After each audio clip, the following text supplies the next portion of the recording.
Hi everyone, today I'm going to show you how to make custom Linktree style landing page for your Instagram bio so all your important links live in one place. And here's how to do it.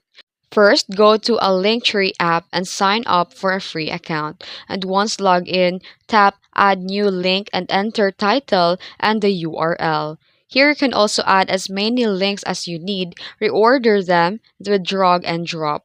Then tap the appearance to customize your profile name, profile picture, theme colors to match your brand. And when it's done, copy your unique Linktree URL and after that, go back to your Instagram and go to your edit profile. Then, paste your Linktree link into the website field. Save and now your followers can tap on one link with all the important pages. And that's how you create a clean, custom link hub for your Instagram bio. If this video helped you, don't forget to like and subscribe and hit that bell icon for more Instagram tips. Thanks for watching.